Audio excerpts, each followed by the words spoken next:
the Studio Cuts podcast with Taylor with WRRV. This is the Studio Cuts podcast. Hey, it's Taylor from 92.7, 96.9 WRRV, and the Studio Cuts podcast is where we interview artists that were featured on Sunday Studio Cuts, our new music show on WRRV. Today, we're talking to Porter Robinson, who's getting ready to release their new album, Nurture. Where are you right now? I am in North Carolina. I'm in Chapel Hill, North Carolina. That's where I grew up. What is it like down there? And just like weather, terms of COVID, what's it like? Well, North Carolina is like very Four Seasons-y. You know, we will get like one snow in the winter, blisteringly hot in the summer, and humid, crazy pollen in the spring, and like beautiful autumn. There's like mountains, like 2 hours to the west, and beach 2 hours to the right. Really, really nice place to live, or to the east. Yeah, with COVID, I think we're like right down the middle in terms of how well we're doing. So, you know, it's just pretty normal out here. I've just been taking this time to further develop my album and put as much time and care and attention into it as I possibly could. And it was interesting, you know, it was like, I was supposed to turn in my album about a year ago, and it was supposed to be done. And, you know, I had already started rolling out multiple singles to lead up to an album release. And then the pandemic hit, and it just put everyone's plans on pause. And, you know, for me, that meant take as much time as is needed to improve the album and write more songs and explore the vision a little bit further. And honestly, I think the album really, really benefited from that extra time. It's like, you know, it's like finding out you got a year extension on your thesis or something like that. That's how it felt for me. So, yeah. Now, you're working on kind of like an alternative EDM type album, but you're mainly this wildly successful EDM musician and producer. Do you see any real differences from the EDM world and the alternative music world? Well, yeah, I mean, a little bit of background about me, because it's a bit of a story, and it's an unusual one. But I was somebody who just made music on the computer since I was 12 years old. On my mom's PC, I would just illegally download like music production programs, and I was a little gamer kid, you know, back before every kid was a gamer kid, I suppose. And so I'd been making music for about 6 years on the computer when I was 18 years old, and all of a sudden, sort of one of my songs had this runaway success in the electronic music world. And EDM wasn't a coined term, actually, at that point. That was in 2010, or it was in 2009. And EDM first started kind of being said around 2010, 2011. So, you know, at that point, there was like very little electronic music in America. And what I was doing at that point felt really, truly alternative in its essence. Like, it felt kind of rebellious and subversive, like just a bunch of young kids making electronic music on their laptops was such a novelty at the time. And then, you know, the ensuing years, as EDM became the thing that it did, this arena-sized, you know, big festival thing that was very heavily commercialized, I started to feel pretty differently about it. Like, I felt like the scene had really changed around me, and I think, like, sort of in pursuit of being one of the genre's stars, I had kind of, like, I was trying so hard to be cool that I wasn't really being myself or expressing my taste to the fullest. So in 2014, I wrote this album called Worlds, which was, it was an album all about, like, it was an ode to fiction, basically. It was about all the beauty and joy that you can find in books and games and these other worlds that imagination is able to bring us to. And that album sort of had one foot in the EDM world and one foot out. And ironically, that album went really huge in the EDM world. Like, it almost helped shape the future of what EDM was at that point. And so I felt like I was desperately trying to escape EDM, and ultimately what I did ended up sort of getting synthesized into EDM, which I no longer feel that much angst about. So anyways, long story short, after that album came out, it was the biggest thing that I had done to that point. And I just sort of hit a huge creative and emotional slump at that point where I would, be spending 12, 13 hours a day trying to make music, and I couldn't come up with anything that I was proud of.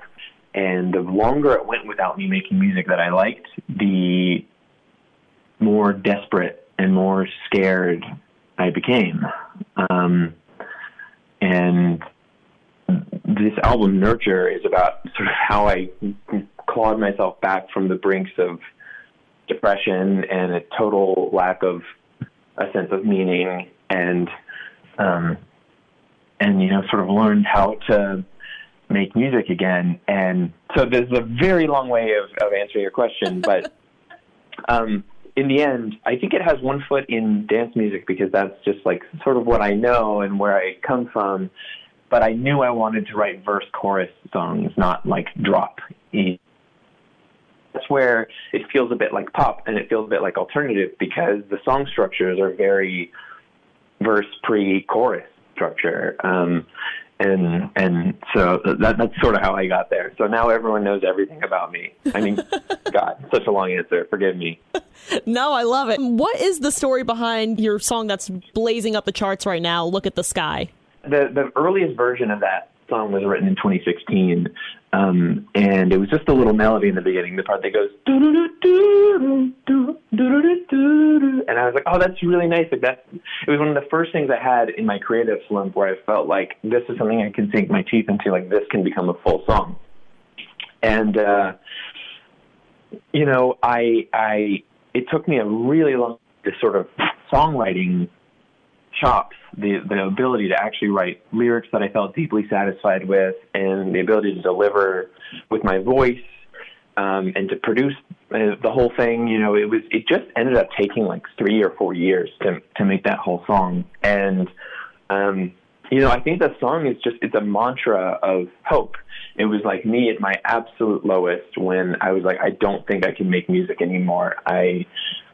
I'm not sure what really the point of my existence is at this point, to be perfectly frank with you. And it was almost like if I could shout a sentiment as the most hopeful sentiment I possibly could, if I shouted it loud enough, like I might start to believe it. So, the chorus is, look at the sky, I'm still here, I'll be alive next year, I can make something good.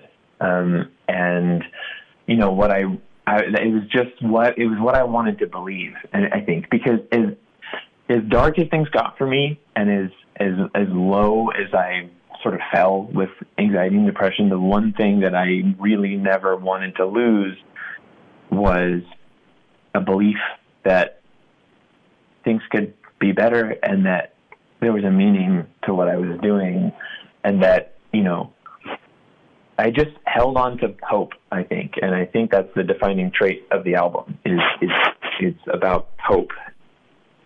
That's really beautiful. And I think that's just something that so many people need to hear, need to relate to, and need to feel themselves.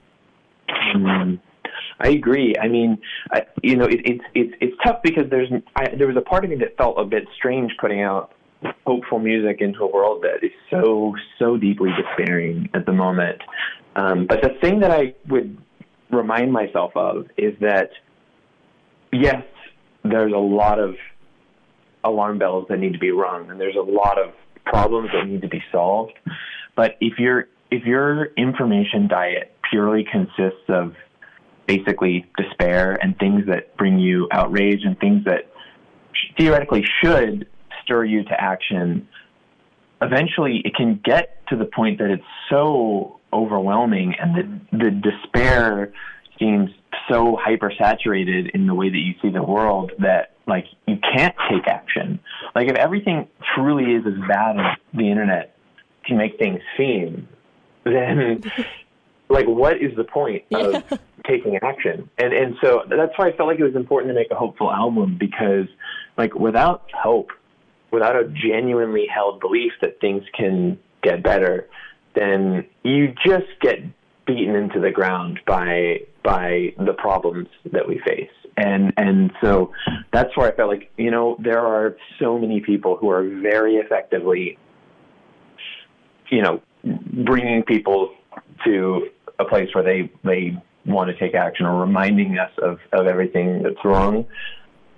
You know, my role here can be on an individual and psychological level, for the people that are deeply depressed, to just kind of let them know that they're not alone, and that the things that we do matter, and that the actions that we take and the decisions that we make really do affect the people in our circle, and ultimately that adds up to something like meaningful to the world. And so I felt like that was how I sort of fit into our world, was like, you know, it's okay to make something hopeful in this vein. The visuals for the video for Look at the Sky are really stunning and different. What was the inspiration for that? Oh, so there's a couple of videos. There's one that's just like a landscape, and the other is one with the ghosts. Which one do you? There's the music video for Look at the Sky. I can describe it, or you can go check it out. To anyone listening, but the way that this video is kind of structured is, it's me, and I'm sitting in this little room, and there's like a little natural landscape. There's grass growing in the room, and there's all these instruments, and I'm singing the song Look at the Sky, but there are these ghosts that are all around me that are kind of supporting me and helping me. So, like, I can't play guitar, but there's a big guitar section in the song, and so, like, I'm sitting there singing into a mic while I'm being held by one ghost is holding a microphone up to my mouth, another one is playing the guitar with his ghostly little hands, and you see ghosts, like, building the piano and wiring the circuitry for the computer that I use to produce music. And ultimately, the message of this video is, like, even though I make all this music technically by myself, like, I write the lyrics, I sing it, I produce it, no one is truly an island, and no one is truly alone. And like, for example, like, if I was, you know, raised by wolves or whatever, if I was raised on an island, there's no way I would have ever come up with the idea of there being 12 notes in an octave, or the idea of a scale, or the idea of a chord, or even the idea of an instrument, of percussion, of rhythm. These are all these cultural developments that have been brought about by millions and millions of people's contributions. And so, you know, much less could I create I wouldn't know how to make up one single screw that would go into a computer, much less program an operating system and make music production software and develop a microphone. Like, everything we do is so deeply intertwined with the contributions of other people. And to me, there's a real beauty in that story. And so that's what I wanted to depict, was, like, to me, being alive is this fleeting opportunity to add one little patch to this tapestry, this beautiful tapestry that we call human culture and creativity. And, you know, one of the things I do in my music is I pitch my voice way up digitally, so it sounds like a woman's voice, and I have this sort of duet where I can duet with myself.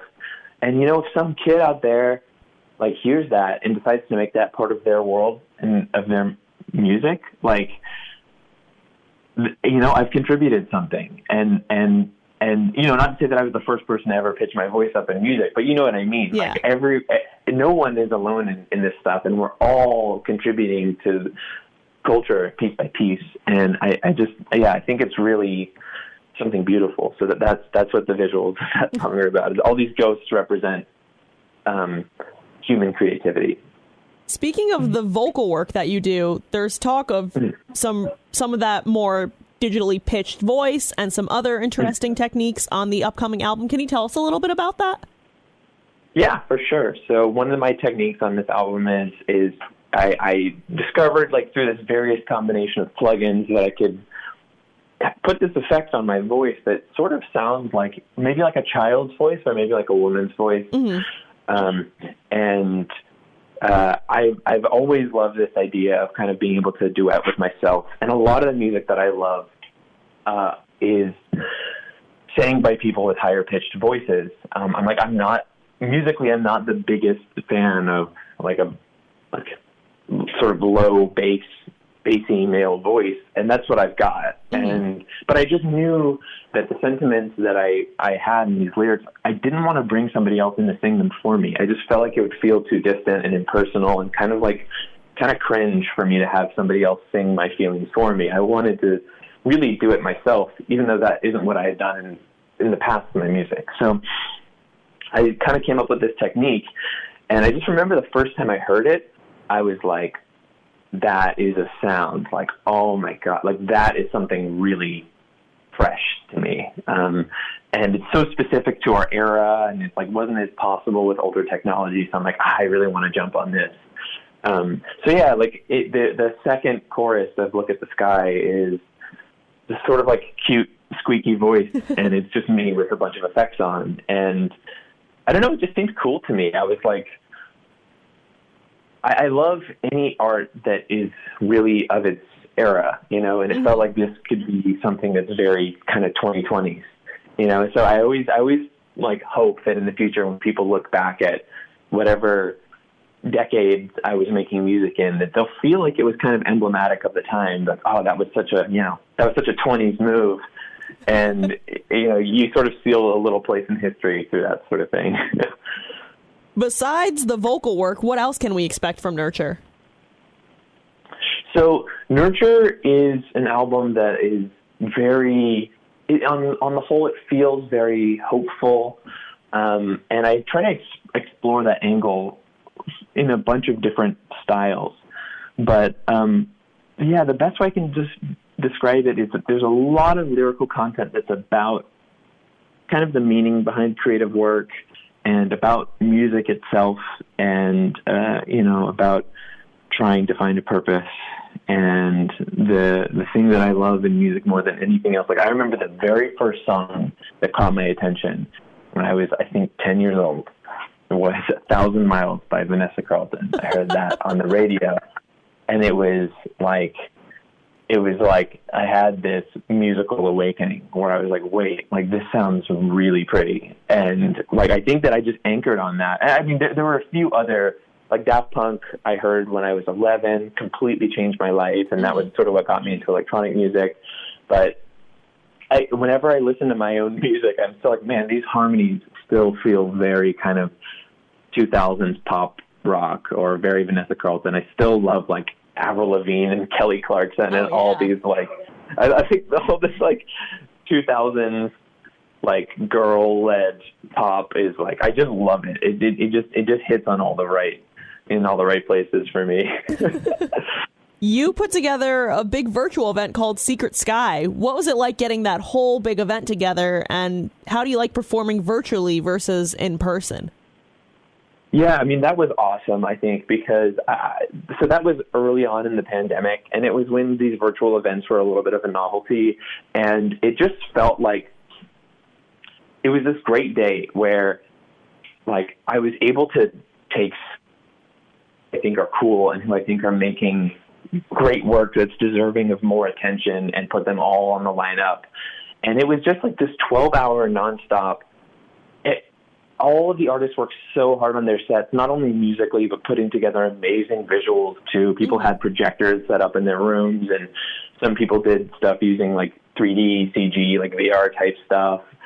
I mean, everybody made such an effort, and it was just like this celebration of music and musicians and of culture for like 12 hours straight. And I just remember me and my family, as the live stream was playing, we sort of barricaded ourselves in like our living room, and we put blankets on all the windows so that no light would be let in, and we like set up a big projector on the wall and watched all the sets on this projector. And I was on, I was in the chat and on social media, just hyping up all the artists and shouting out all the things that I love. And it just felt like this, like, you know what it felt like? This is such an American analogy, but it felt like the Super Bowl. Like my mom brought out snacks, you know, and we had like pancakes, and it just felt like this all-day event. And I think it came at a really good time in the pandemic, where just things were looking really bleak. We didn't know how long this was going to last, and we were able to have just this day of celebrating music, so it was awesome. That sounds so great, just so wholesome and really just fun. And I think, like you said, it's what was kind of needed at such a dark time in the world. Right. That's really what I hope to bring, honestly, with my music. I genuinely, there's no point for me if the music only serves me. And I really want my time that I have in this world to be helpful to someone else. And so whether that's supporting other artists or making music that I think is supportive of people who are going through difficulty. Like, even though I'm 28, I've been on tour for like 10 years and I've done so much stuff. And it's like I've had my fill of like trying to be this like awesome rock star DJ or whatever, like trying to be really cool. Like I did that. And I think I kind of came out the other end feeling sort of unfulfilled. And the question for me was like, well, I know I still want to make music. I know I still have a really strong drive to do this, and I still have more things to say and do with my music. So what's this all for? Because I don't think that fame is a great path towards fulfillment. And so seeking more fame or seeking more money or whatever, it just didn't feel like good motivations for me. And so then I think I started taking much more motivation by trying to be genuinely helpful with my music. And who knows, you know, I mean, it could be 5 years from now, I'll just want to make party music again. I get tired of things really quickly, and I love, that's one of my favorite things about like myself. There are a lot of things I would change about myself, but one thing that I do think helps me is that I just get bored of various ideas quickly, and I want to move on to the next thing. And I think that always keeps me excited. So I like, to any artist listening, I feel like it's a good thing to cultivate, is always try to seek out new influences and try to synthesize new things that you love, because like ultimately I think a lot of what we're doing as artists is reframing things in novel ways, and I think that's just very stimulating and joy bringing. All right, my last question for you. If someone were to come to your city, hopefully post-pandemic, what is the one thing they have to do, see, eat, whatever it is? Oh, interesting. You know, I'm kind of the wrong person for this, because being from North Carolina, I grew up like literally on my mom's computer, like 12 hours a day, just making music. And once I started having other musicians in town to like bring them to the studio, people would kind of be like, what do we do while we're here? And I would be like, let me check Yelp, because like I don't leave my house. But one thing for anybody who does eat meat, and I'm one of those people, North Carolina style barbecue is really, really special. And you can't really quite get anything like it outside of North Carolina.